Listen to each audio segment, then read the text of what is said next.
Class 10 chapter 1 रासायनिक अभिक्रिया एवं समीकरण के टर्म 1 में आने वाले ऑब्जेक्टिव सारे प्रश्न अति महत्वपूर्ण है। क्वेश्चन नंबर 1, श्वसन किस प्रकार की रासायनिक अभिक्रिया है? तो श्वसन उपचयन अभिक्रिया है। क्वेश्चन नंबर 2, निम्न में कौन अभिक्रिया का लक्षण नहीं है? तो अभिकारकों का तापकरण स्थिर रहना, ऑप्शन डी। क्वेश्चन नंबर 3, रासायनिक समीकरण में अभिकारकों के कुल भार उत्पाद के कुल भार के बराबर रहता है। तो ऑप्शन नंबर ए, संतुलित रासायनिक समीकरण के बराबर रहता है। क्वेश्चन नंबर 4, उपरोक्त समीकरण अभिक्रिया किस प्रकार का है? तो यह एक विस्थापन अभिक्रिया वाला समीकरण है, क्योंकि विस्थापन अभिक्रिया में अधिक क्रियाशील वाले तत्व कम क्रियाशील वाले तत्व को विस्थापित कर देता है, इसीलिए उसको विस्थापन अभिक्रिया कहते हैं या प्रतिस्थापन अभिक्रिया भी कहते हैं। क्वेश्चन नंबर 5, निम्न में कौन ऑक्सीकरण नहीं है? तो अपक्षेपण ऑक्सीकरण नहीं है। इसमें आयन के आदान प्रदान से जो रासायनिक समीकरण में आयन का आदान प्रदान होता है तो अपक्षेप कुछ न कुछ लवण बनता है और अपक्षेप के रूप में कुछ बाहर निकलता है, इसे अपक्षेपण अभिक्रिया कहते हैं। Option number D. 6, प्रश्न नंबर 6, प्राकृतिक गैस का दहन किस प्रकार का रासायनिक अभिक्रिया है? तो ऊष्माक्षेपी अभिक्रिया है, ऑप्शन सी। क्वेश्चन नंबर 7, रासायनिक अभिक्रिया के दौरान किसी पदार्थ में ऑक्सीजन का ह्रास कहलाता है? तो अपचयन कहलाता है। अपचयन में ऑक्सीजन का ह्रास तथा हाइड्रोजन का संयोग होता है और उपचयन में ऑक्सीजन का संयोग तथा हाइड्रोजन का ह्रास होता है। क्वेश्चन नंबर 8, रासायनिक समीकरण को उपयोगी बनाने के लिए निम्न में कौन उपाय उपयुक्त नहीं है? तो सूत्रों को मृत भाषा में लिखना। क्वेश्चन नंबर 9, निम्न में कौन सी सूचना रासायनिक समीकरण से प्राप्त नहीं होती है? तो क्वेश्चन ऑप्शन ए, प्रतिक्रिया के रंग से। क्वेश्चन नंबर 10, ऐसा समीकरण जिसमें तीर के चिन्ह के दोनों ओर तत्वों के परमाणुओं की संख्या समान नहीं हो तो क्या कहलाता है? तो असंतुलित समीकरण कहलाता है। निम्न में कौन सा समीकरण संतुलित है? तो ऑप्शन नंबर बी। इसमें प्रतिकारक की तरफ 2 हाइड्रोजन और क्लोरीन भी 2 होते हैं और अभिक्रिया करके प्रतिफल बनाते हैं तो HCl बनाते हैं, तो उसको 2 अणु से गुणा करने पर रासायनिक समीकरण संतुलित हो जाता है, इसलिए option number B. Question number 12, निम्न में कौन सा समीकरण असंतुलित है? तो ऑप्शन नंबर ए। इसमें प्रतिकारक की तरफ आयरन के 1 अणु तथा क्लोरीन के 2 अणु है, जबकि प्रतिफल की तरफ आयरन के 1 अणु और क्लोरीन के 3 अणु है, इधर 3 अणु है। क्वेश्चन नंबर 13, सोडियम हाइड्रोक्साइड और हाइड्रोक्लोरिक अम्ल की अभिक्रिया से सोडियम क्लोराइड और जल बनते हैं, यह कौन सी अभिक्रिया है? तो उदासीकरण अभिक्रिया है, ऑप्शन नंबर बी। विकृत गंधता के लिए उत्तरदायी अभिक्रिया कौन सी है? तो विकृत गंधता के लिए उत्तरदायी अभिक्रिया तेल वसा का ऑक्सीकरण होना, ऑप्शन नंबर ए। क्वेश्चन नंबर 15, निम्न में कौन सूर्य के प्रकाश में अपघटित हो जाता है? तो ऑप्शन नंबर डी, AgBr या AgCl सूर्य के प्रकाश में अपघटित मतलब टूट जाते हैं और Ag और Br का निर्माण करता है। क्वेश्चन नंबर 16, मैग्नीशियम और ऑक्सीजन की अभिक्रिया करने पर मैग्नीशियम ऑक्साइड बनता है, यह रासायनिक समीकरण किस प्रकार का है?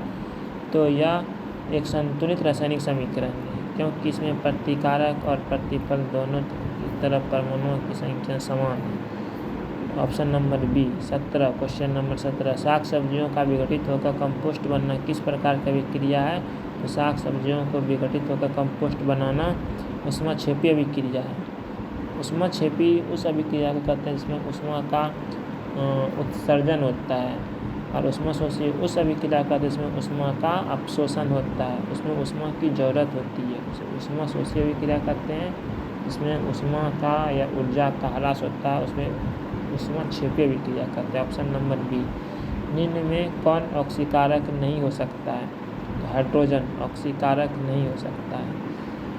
क्वेश्चन नंबर 19 जिन अभिक्रियाओं में ऊर्जा अवशोषित होती है उन्हें कहा जाता है, तो उन्हें ऊष्माशोषी अभिक्रिया कहते हैं। ऊष्माशोषी में ऊष्मा का अवशोषण, उसमें ऊष्मा की ज़रूरत होती है।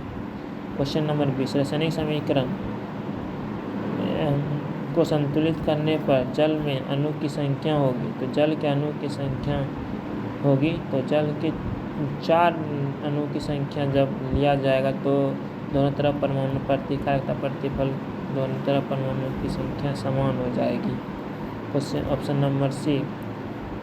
अब क्वेश्चन नंबर 21 किसी रासायनिक अभिक्रिया में परमाणुओं के आपसी संबंध में किन परिवर्तनों के आधार पर नए पदार्थ का निर्माण होता है, तो आबंधन के टूटने या आबंधन के जुड़ने से। ऑप्शन नंबर सी ए और बी दोनों। 22 नंबर जब आयरन की अभिक्रिया कॉपर सल्फेट के साथ किया जाता है तो आयरन विस्थापित कॉपर सल्फेट को कर देता है और आयरन सल्फेट का निर्माण करता है और कॉपर बाहर निकल जाता है। इस अभिक्रिया का उदाहरण है, इसे विस्थापन अभिक्रिया कहते हैं। Question number 23 Na2SO4 plus BaCl2 अभिक्रिया करने पर BaSO4 प्लस NaCl का निर्माण करता है, तो इस अभिक्रिया में BaSO4 एक संयुक्त अपक्षेप बनाता है तथा इस अभिक्रिया को कहते हैं अपक्षेपण अभिक्रिया कहते हैं, या इसे द्विविस्थापन अभिक्रिया भी कहते हैं। ऑप्शन नंबर ए। 24 का क्यूप्रिस ऑक्साइड को जब हाइड्रोजन के साथ ताप ऊष्मा दी जाती है, अभिक्रिया किया जाता है, तो कॉपर का निर्माण करता है और जल बाहर निकल जाता है। इस अभिक्रिया का किसका अपचयन हो जाता है, तो इसमें कॉपर का अपचयन हो रहा है। Question option number B. Question 25 जब कॉपर का अभिक्रिया ऑक्सीजन के साथ गर्म ताप में किया जाता है तो कॉपर ऑक्साइड का निर्माण करता है। इस अभिक्रिया को कहते हैं उपचयन अभिक्रिया, क्योंकि उपचयन में ऑक्सीजन का संयोग होता है। क्वेश्चन नंबर 26 वे अभिक्रियाएँ जिसमें अभिकारकों के बीच आयनों का आदान प्रदान होता है, तो उसे द्विविस्थापन अभिक्रिया या अपक्षेपण अभिक्रिया कहते हैं। Option number C. Question number 27 में कौन अभिक्रिया का लक्षण है, तो इनमें से सभी अभिकारक के स्वरूप में परिवर्तन होना, ताप का उत्सर्जन, प्रकाश का उत्सर्जन। क्वेश्चन नंबर 28 ऐसे पदार्थ जिनकी उपस्थिति मात्रा से किसी अभिक्रिया की दर बढ़ जाती है तो कहलाते हैं उत्प्रेरक। उत्प्रेरक किसी भी अभिक्रिया में डालने से उसकी क्रिया की दर को बढ़ा देता है। क्वेश्चन नंबर 29 वे अभिक्रियाएँ जो दोनों दिशाओं में अग्रसर होते हैं कही जाती है, तो उसे उत्क्रमणीय अभिक्रिया कहते हैं। तो उत्क्रमणीय अभिक्रिया में दोनों तरफ अग्रसर होते हैं, मतलब इसको बना भी सकते हैं यौगिक, और यौगिक को तोड़ने पर भी वो पुनः प्राप्त हो जाता है, उसे उत्क्रमणीय अभिक्रिया कहते हैं। Option number B. 30 ऐसी रासायनिक अभिक्रिया जो एक दिशा में अग्रसर होते हैं उसे कहा जाता है, तो उसे अणु उत्क्रमणीय अभिक्रिया कहते हैं।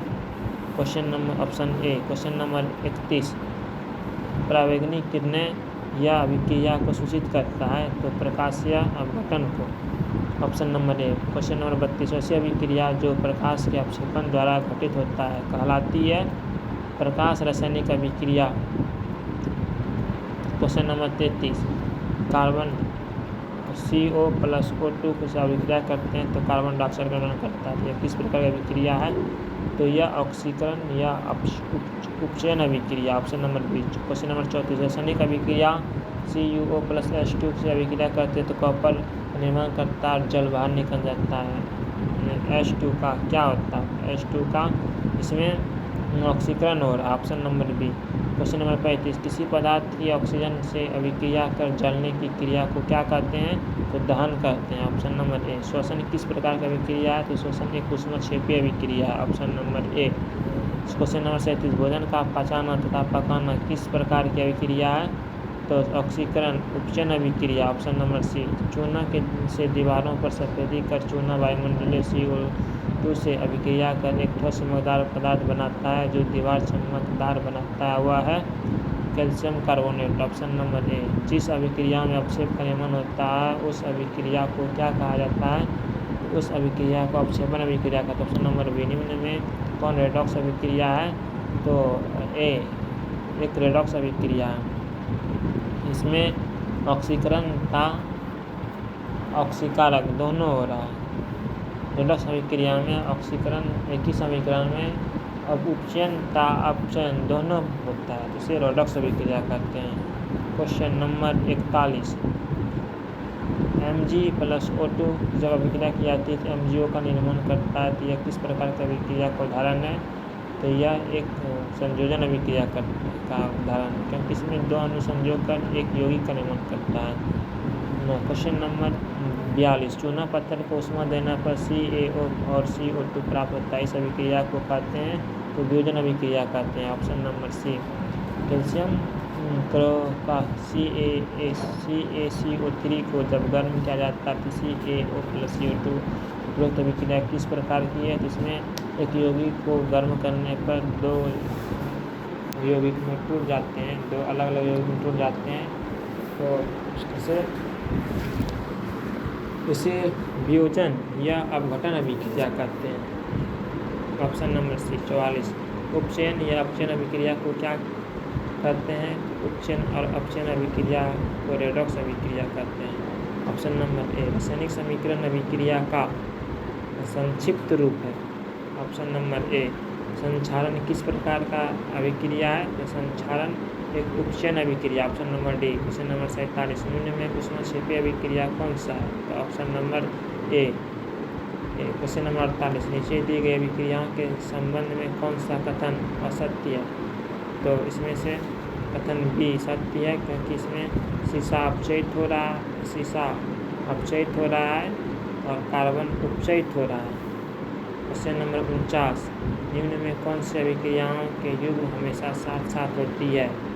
तो ऑक्सीकरण और अपकरण अभिक्रिया दोनों साथ साथ होती है। Option number B. Question number 50, निम्न में कौन सी अभिक्रिया उत्क्रमणीय है? तो क्वेश्चन नंबर ए।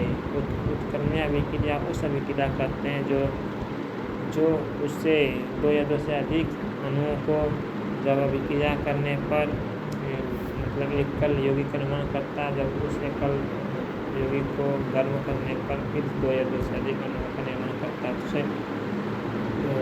उत्क्रमणीय अभिक्रिया कहते हैं। क्वेश्चन नंबर 51, लोहे चूर्ण पर हाइड्रोक्लोरिक अम्ल डालने से क्या होता है? सही उत्तर का निशान लगाएं। हाइड्रोजन गैस एवं आयरन क्लोराइड बनाता है। क्वेश्चन नंबर 52, लेड नाइट्रेट चूर्ण को एक प्रश्नली में लेकर गर्म करने पर भूरे रंग का धुआं उत्सर्जित होता है। यह धुआं नाइट्रोजन डाइऑक्साइड का है। Option number B. Question number 53, प्रकृति में बेरियम हाइड्रोक्साइड और अमोनियम क्लोराइड को 2:1 के अनुपात में मिलाया जाता है। प्रकृति को छूने पर ठंडा महसूस होता है। तो बता दें कि यह किस प्रकार की अभिक्रिया है? तो यह एक ऊष्माशोषी अभिक्रिया है। क्वेश्चन नंबर 54, मैग्नीशियम के रिबन को रेगमाल से रगड़ कर दहन प्रतिक्रिया की जाती है, क्योंकि यह एक मैग्नीशियम की रिबन की सतह पर मैग्नीशियम ऑक्साइड की एक पतली परत को हटाया जाता है। Option number B. Question number 55, नमक के घोल में सिल्वर नाइट्रेट का घोल डालने पर दही जैसे पदार्थ उत्पन्न होता है। यह कौन सी अभिक्रिया है? तो यह एक अपक्षेपण अभिक्रिया है। क्वेश्चन नंबर 56, कॉपर चूर्ण को वायु में गर्म करने पर उसके सतह पर कॉपर ऑक्साइड की एक परत जम जाती है। इस परत का रंग कैसा है? तो इस परत का रंग काला है, यह काली हो जाती है। Option number B. Question number 57, दानेदार जस्ता पर तनु सल्फ्यूरिक अम्ल डालने पर कौन सा गैस उत्सर्जित होता है? तो हाइड्रोजन गैस उत्सर्जित होता है। Option number B. अम्लीय जल का विद्युत विच्छेदन के फलस्वरूप हाइड्रोजन और ऑक्सीजन गैस इलेक्ट्रोड पर उल्टे प्रणाली में जमा होता है। तो इनके आयतनों में क्या संबंध होगा? तो हाइड्रोजन गैस का आयतन ऑक्सीजन गैस के आयतन से दोगुना हो जाएगा। ऑप्शन नंबर ए। क्वेश्चन नंबर 59, निम्न में कौन सी सही नहीं है? तो ऊष्माक्षेपी अभिक्रिया में ताप का शोषण होता है। तो ऊष्माक्षेपी अभिक्रिया में ताप का शोषण है, जबकि ताप का उत्सर्जन होता है। तो ऑप्शन नंबर बी गलत। जिंक तथा लेड कॉपर की अपेक्षा अधिक क्रियाशील है। Option number B. वसायुक्त अथवा तेलीय खाद्य सामग्री जब लंबे समय तक रखा जाता है तो ये पदार्थ विक्री गंदी हो जाती है। यह परिवर्तन किस अभिक्रिया के कारण होती है? तो यह उपचयन अभिक्रिया के कारण होता है, यह ऑक्सीकरण अभिक्रिया के कारण होता है। ऑप्शन नंबर ए। मैग्नीशियम रिबन का वायु में दहन एक क्या है? रासायनिक परिवर्तन। Option number D. Question number 63, magnesium ribbon के दहन होने पर किसी प्राकृतिक क्या लौ उत्सर्जित होता है? तो श्वेत चमकदार जब मैग्नीशियम रिबन को जला जाता है तो उससे सफ़ेद चमकदार से किरण हमें प्राप्त होता है। Option number C. निम्न में कौन अपकारक है? तो H2 एक अपकारक की तरह काम करता है, एक अपकारक है। और क्वेश्चन नंबर 65। भौतिक परिवर्तन में आदि वस्तुओं की प्राप्ति फलतः वस्तु से क्रिया के उलटने पर आदि वस्तुएं मिलती है। Option number A. Lead nitrate का पोटासियम आयोडेट के विलयन को मिलाने पर अपक्षेप बनाता है। यह अपक्षेप का रंग कैसा है? तो यह अपक्षेप का सफ़ेद रंग होता है। मैग्नीशियम के रिबन के वायु में दहन पर मैग्नीशियम ऑक्साइड प्राप्त किया जाता है, तो इस ऑक्साइड का रंग कैसा है? तो उजला है। अब क्वेश्चन नंबर 68। सफ़ेद सिल्वर क्लोराइड सूर्य के प्रकाश में दूसरे रंग का हो जाता है, तो ऐसा क्यों होता है? तो सिल्वर क्लोराइड का Ag और Cl में वियोजन के कारण होता है। वियोजन मतलब टूट जाने के कारण होता है। ऑप्शन नंबर ए। Question number 69। सूर्य प्रकाश की स्थिति में पौधे CO2 और जल में अपना भोजन ग्लूकोज तैयार करते हैं। यह कौन सी अभिक्रिया है? यह एक प्रकाश रासायनिक अभिक्रिया है। Option number D. अंगूर का किण्वन करना एक रासायनिक परिवर्तन है। ऑप्शन नंबर ए।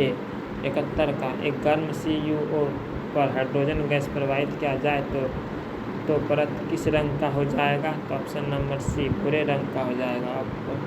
क्वेश्चन 72।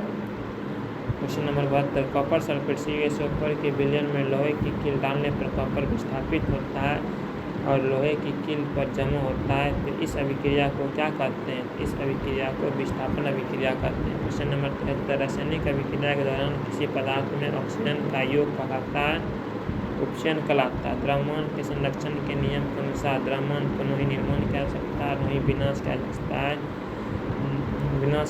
है। उत्पाद तत्वों के कुल द्रव्यमान के अभिकारक तत्वों के कुल द्रव्यमान के बराबर होते हैं। इनमें से सभी ऑप्शन सही है।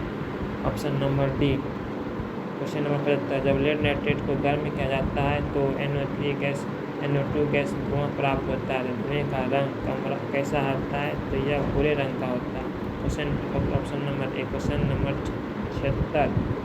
लोहे की नई वस्तुएं चमकीली होती है, लेकिन कुछ समय के तक वायु में छोड़ देने पर उस पर लालिमा युक्त भूरे रंग की परत चढ़ जाती है। इस प्रक्रिया को क्या कहते हैं? इसे जंग लगना कहते हैं।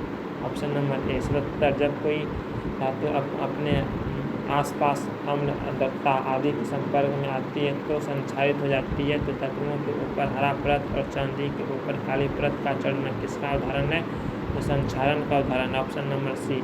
बाजार में बिकने वाले चिप्स की थैली में ऑक्सीजन निकालकर उनमें से कौन सी गैस भर दी जाती है? तो चिप्स में से ऑक्सीजन को निकालकर नाइट्रोजन गैस भर दिया जाता है, क्योंकि नाइट्रोजन खाद्य पदार्थ को लंबे समय तक सुरक्षित रखने में मदद करता है। ऑप्शन नंबर ए।